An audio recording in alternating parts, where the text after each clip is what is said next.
to the last Solid Signal podcast for 2013, or the first for 2014, depending on how you look at it. It's one of those things with a Wednesday holiday, it kind of messes you up, doesn't it? Officially, I'm going to call this the 51st podcast of 2013, but if you're listening to it in 2014, call it whatever you'd like. In this podcast, I'd like to take a minute to talk about one of the pioneers of the consumer electronics industry who we lost in 2013.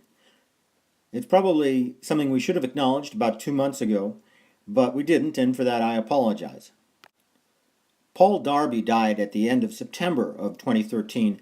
Paul was one of the inventors of the universal remote. We all know that it was Steve Wozniak who came up with the very first learning remote, but if you're talking about something that was actually easy to use, that had pre-programmed codes in it, that looked like the universal remotes that we have today, you have Paul Darby to thank for that. He and the company he helped found, Universal Electronics, revolutionized the way that universal remotes were seen in this country and all over the world. Later, Paul went on to found Darby Vision, which is the company that makes the Darblet and Cobalt image enhancers that we offer at Solid Signal.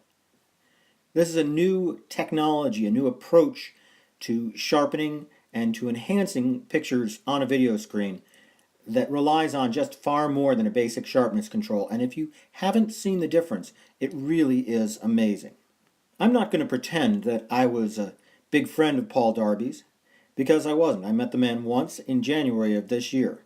But when I did meet him, he was pleasant, he was excited, and he gave the impression of somebody who really wanted to help the customer with the kind of products that he had.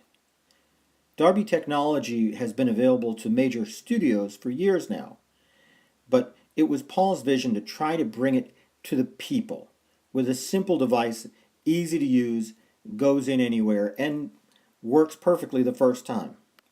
Not terribly surprising from somebody who brought us the universal remote, of course. Paul, I don't know where you are, but if they've got 500 channels of video there, you can bet they need your help coming up with a remote for it. I should also mention that in 2013, we lost Ray Dolby, whose vision of audio correction and enhancement is with us literally everywhere. Dolby Digital is part of our television broadcasting. It's part of our recorded discs.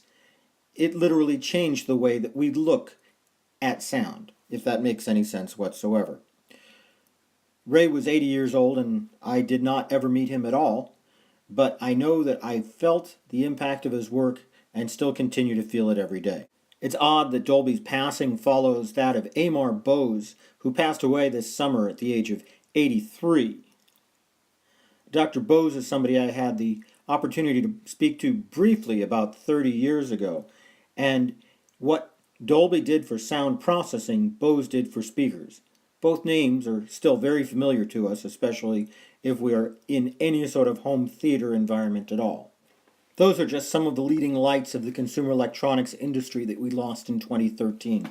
And there are so many more people who are out there that we should treasure while they are here.